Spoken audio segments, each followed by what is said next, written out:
evening, good afternoon, whatever time zone, who could be clicking on it, it don't even matter. Welcome to another episode of Unbiased Sports Talk. It is basketball season, but already know what the title of the show is. So we're definitely going to have some segments of just getting people's unbiased opinions. So let's get the first one out the way.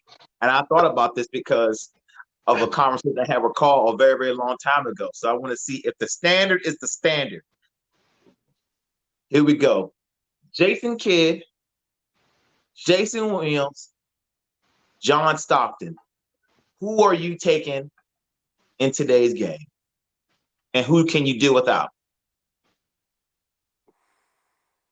Honestly, I'm taking Jason Kidd.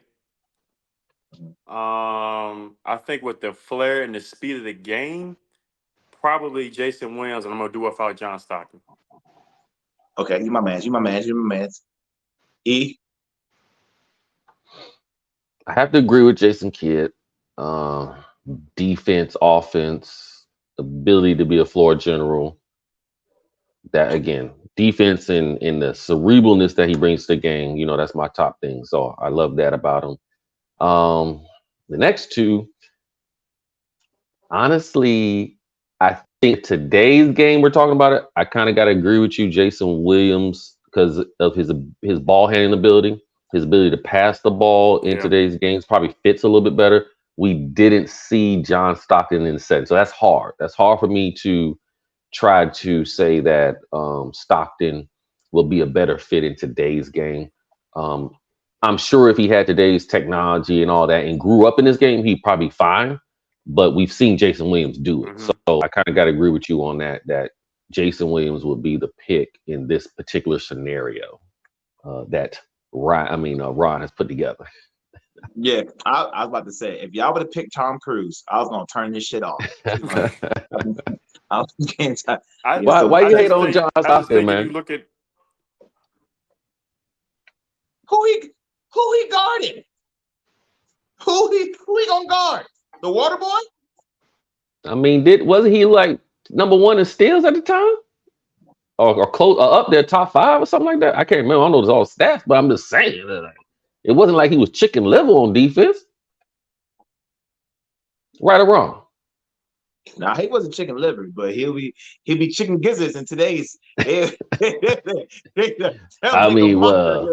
make a mockery of John right now. Everybody getting made a mockery of with these 150-point games. So I don't know what defense they playing right now.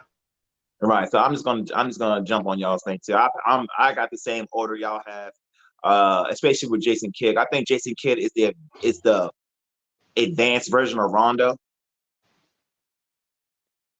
You know what I mean? But I think he's probably more tenacious on defense in comparison to Rondo. You know what I mean? I've never really seen Rondo as a great on-ball defender, but I would say he's a very good floor general on defense when it comes to orchestrating everybody else. If that makes sense. So, and then same thing about Jason Williams. The speed, the flashiness. I think he would fit right in today's game. So, moving forward, did y'all watch that podcast with JJ Redick and LeBron James? Next question. Yeah, I saw one of their episodes. So what did you learn from it? Because I got some stuff to say. No. I want to hear what you got to say about this. I know you got some opinions about all this LeBron stuff. So I want to hear this. I will say this. I would say first, it was very cool to hear like an actual. My bad, yo. I was frozen. Oh, you good? You good?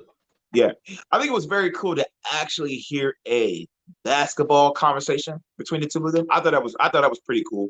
Because for the most part, us who's never really officially played basketball. I raise my hand. I've never played like on an official team. So to be clear, I'm over here thinking like, oh, how many plays are they really running?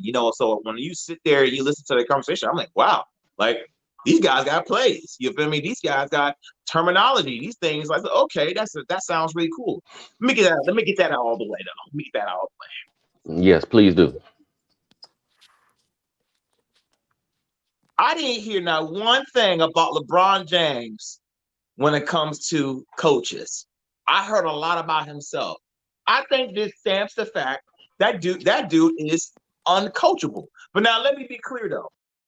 I think a lot of players who are great are very hard to coach in today's game. So I'm not gonna go out here and just say, "Oh, LeBron's the only who's the."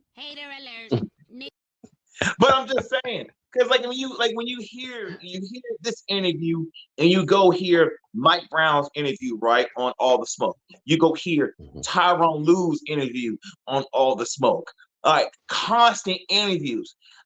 I hear more about him than I hear about the coaches. So what you don't? So what? Just because you hear about them, what does that mean to you? Like that means that the coaches ain't doing anything, or what? So one more thing, I'll add to why I say all this, right? When it always comes to the Kobe versus LeBron thing, right? Or or LeBron versus Jordan, right? What did they say? They said, "Oh, well, LeBron never had a Phil Jackson." So I'm like, would it really matter if he had a Phil Jackson? The way he goes about the game now? And didn't he get one coach fired and they were winning? Yeah. Well, I mean, that's what they say. I don't know really what happened back in HR, but say HR again. Go ahead, man. Go on about that. Let me hear your take on it. Well, okay. I agree with you. I agree with you, though. I like seeing them get into some sort of detailed basketball talk about the X's and O's. Like we have a ton of players now giving out podcasts, talking about the stories behind the scenes, and all that stuff is cool. But when you continuously hear players say, "Oh, the layman or the average fan doesn't understand the game, doesn't know the game like they do, and they're so smart," and all this stuff, but yet I don't ever hear y'all talk about it. The only person I ever heard really start to break down X's and O's was Kobe. When he was doing, I forgot the name of it, was like Kobe Details or something like that. So he actually was bringing up game film, going through the plays, going through defense assignments and all that. I love that. And everybody, I think a lot of people like seeing that. So to hear the player, that shows me, okay, you know what you're talking about. You obviously are cerebral on the court. This is why you play at a high level. This is why you're good. This is why you're better than the other average players in the NBA. Right? Kobe clearly illustrated that and articulated that through those types of videos. And so we hear all the time, LeBron's this cerebral player, intelligent, can do all these great things, photographic memory and all that. All right. I like seeing this from you because this will show me, okay, you really know what you're talking about. Even I didn't doubt it, but this will clearly show, okay, his level of intelligence of the game and whatnot. And obviously same thing with JJ being on there with him. So I hope that they get into more details and whatnot. But to your point about coaching, I mean, it's clear that LeBron feels he's one of the smartest people in the league, to include among the coaches. So it probably gives credit to what you're talking about. You're doing that thing about trying to keep your audience. I will pull up on you. Speak your piece. The man is uncoachable. I won't say the man's uncoachable. I just think that when you have two people that feel that they're pretty intelligent on a subject, you're going to have disagreements. So then it comes down to, this is what I've always said about LeBron, not necessarily the coaching, but really the organization. And you saw in Miami, the organization was strong. They kept them in check. They weren't like, you ain't going to bully the coach. Everybody's going to get on the same page. We going to play as a team. This ain't your organization, LeBron. And that's why he decided, one of the reasons he decided to leave, because he likes being in power, clearly. So, and obviously that's where he's had the most success as a team. So again, it goes back to, it's more than just the star player. You got to have an organization. You got to have an organization that has rules, regulations, a process that has everybody moving in the same direction. That's the only way you're going to win at a high level. Plus, obviously, having top tier talent. Carl, please chime in. I saw that facial expression you made. First and foremost, I don't ever see LeBron being a coach. I don't think he would understand that other people aren't to the same caliber. To your point, what you said about him being, with thought process of seeing things before it happened, I just don't see him being patient as a coach. Jordan was never a great coach. John Elway was never a great coach. The list can go on and on. Typically, Jordan coach? He was a player coach when he was with the Wizards. He was there. He did it with Rip Hamilton and Jerry Stackhouse, and that was a failure. Typically, you see the superstar players, when they do translate into that role of being a coach, they feel like, hey, if I did it, why can't you do it? So I just feel LeBron will say, hey, from my perspective, why can't you see the play before it happens? And I just don't agree that he would do that. Now, I could see him being an owner. I think he's going to bring a team to Vegas. Like, I absolutely think that's 100%. set, right? And he's already said that. Yeah. He said in the podcast with JJ, matter of fact. He says, when I own a team, I'm going to hire the folks over at OKC because they know how to draft. And I didn't get to see the podcast, by the way. I didn't have a chance to do it, so I'm going to dial into it. So I'm not going to really talk so deep into that. But to piggyback on that Miami Heat situation, I don't know. I kind of got to disagree with you because there are some strings that he pulled, with Ray Allen coming over from Boston. That was a LeBron pull. I think he kind of went over Spoelstra to a certain extent. I'm not going to say he bowed down with Pat Riley and just kind of did whatever he wanted to do with him in that scenario. But there was some moves on LeBron's part in Miami that I think he kind of overruled in my perspective because he's doing that now in LA. The players that we get, it's all ran through LeBron. The coaches we've been through, all LeBron. And so you're right to a certain extent, right? When you are that franchise player, you still have to follow a model of that franchise. You can't overstep the boundary. And I think historically in his career, he's kind of done just that. Except with the exception, I think the first, 6-7 years he was in Cleveland, he really didn't do that. I think he developed that mentality once he got to Miami and understood how much pull he had. You might be right about that. You think he's touching Jeannie Buss booty cheeks? No, that's Kyle Kuzma still. I was drunk.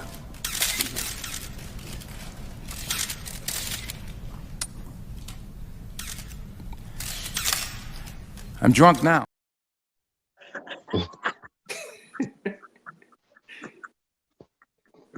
So how'd you like the podcast though? I'm curious. What's your thoughts?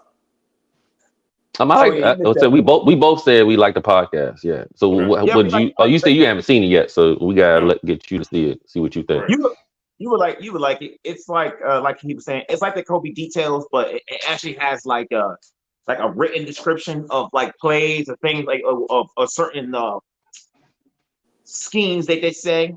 It was very interesting to hear that type of conversation, to kind of use what E was saying. A lot of times basketball players be like, oh, these guys, they never played a game of basketball. They don't know what these guys are talking about, right? And a lot of times when you hear these NBA basketball, they literally go ahead and do the same thing, talk about the same stuff, right, that the analysts do. So to actually hear an actual breakdown of like how basketball was ran was pretty cool. So it was like, okay, all right.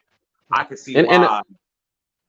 And also, I'll give credit to Draymond. Draymond, even on his podcast at times, not all the time, but he would get into a little bit of details about scenarios in the game and whatnot and what they were doing or trying to do scheme-wise and everything. So I'll give him credit as well in touching on that, obviously not to the level of detail that they did in this podcast.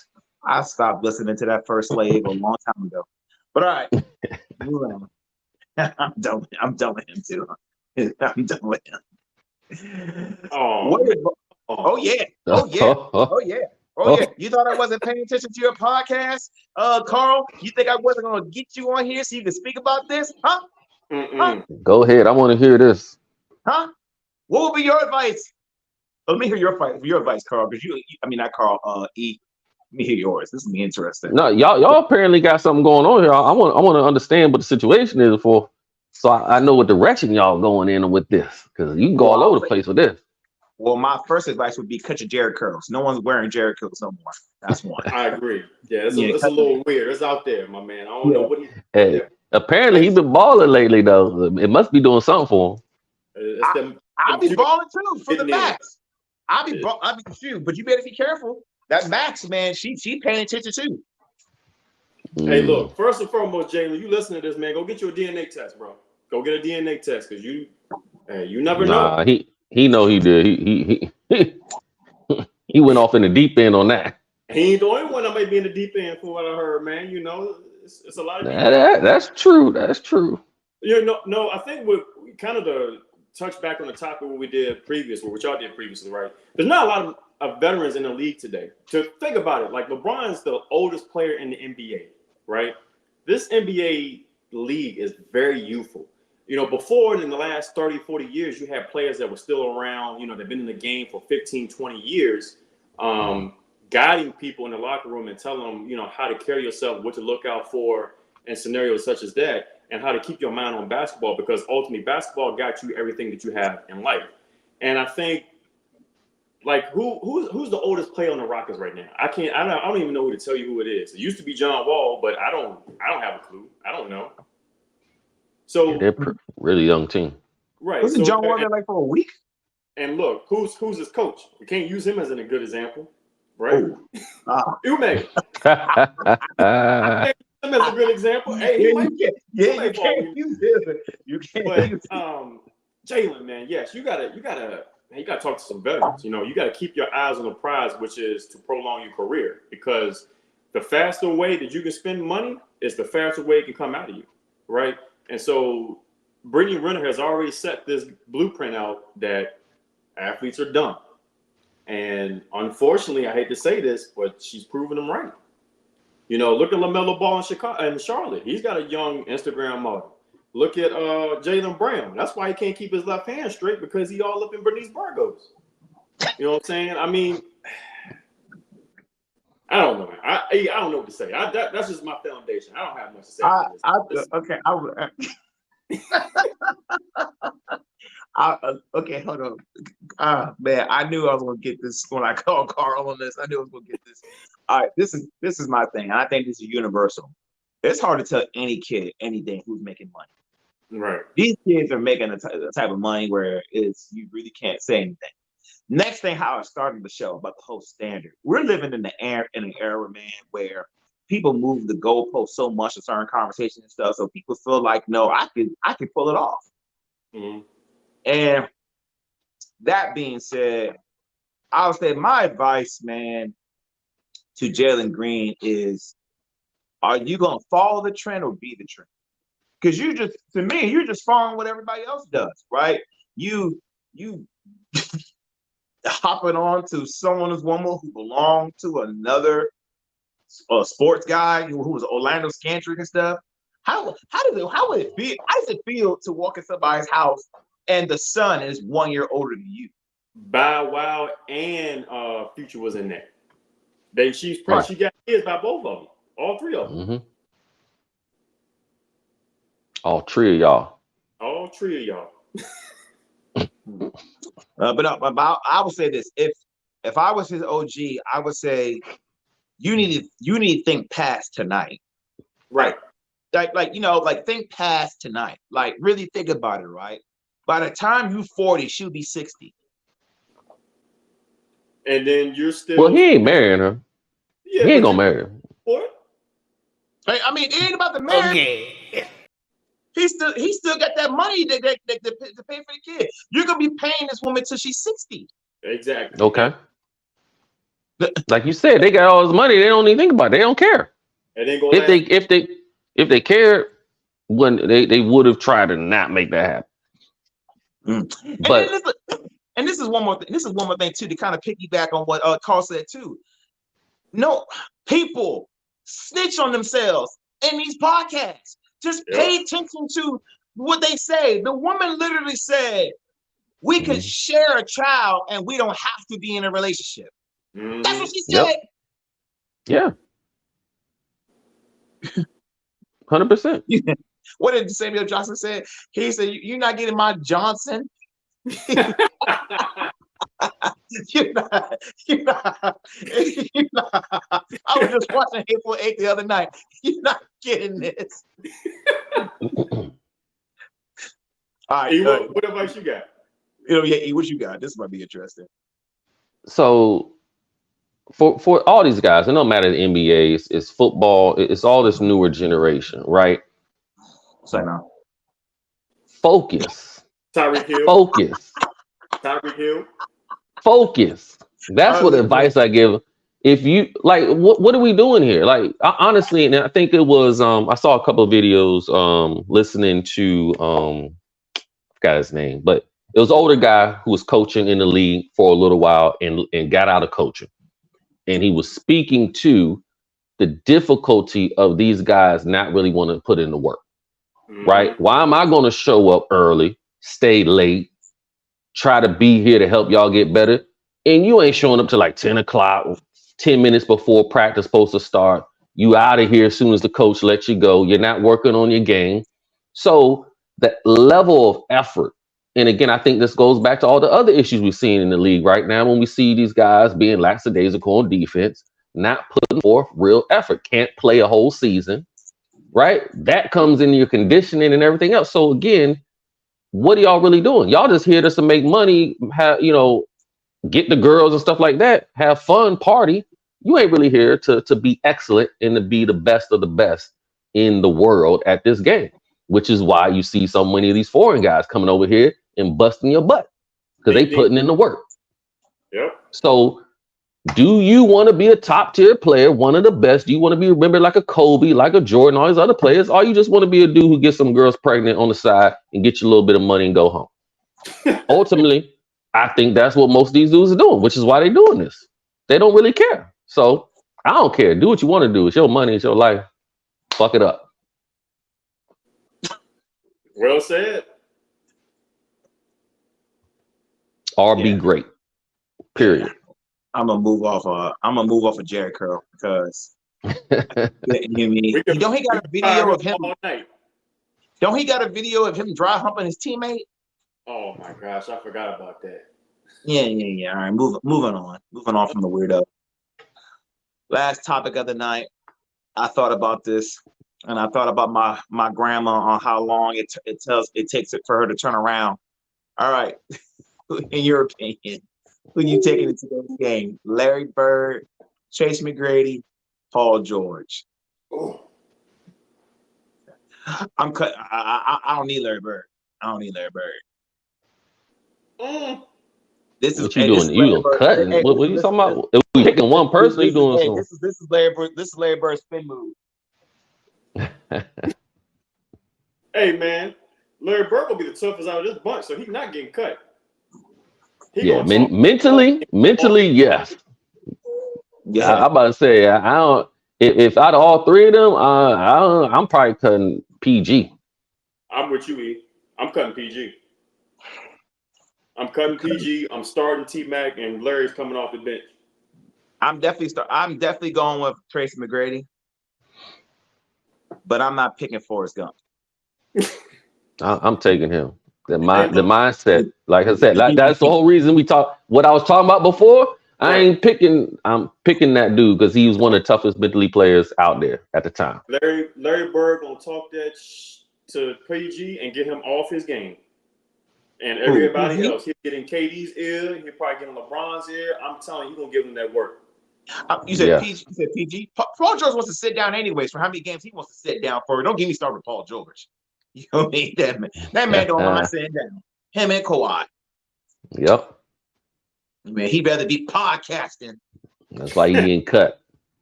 Yeah. I don't go off a tangent. But all right, fellas, I'm not going. I'm not too much of a fan of players. Let me say his name right. Micah Parsons. Micah, Draymond. Who else? Paul George. Marlon Humphrey. You lose, you run straight to the pod. That's like somebody who's losing and you running straight to the video game. I just can't get with it. But see, What are you doing out he here, said, Fred? Larry Bird, he gonna sit in that gym. He gonna be getting them shots up. He gonna think like, if he missed that shot here, all right, you know what? I'm gonna get 200-300 shots up right now before I leave. I will hope so, because this is his spin move. Man, here he go, man. Right, bro, get out of here. We already said so. It ain't like this. It don't matter what speed he doing it. He's still gonna get you. He's still gonna get you. He gonna say peekaboo.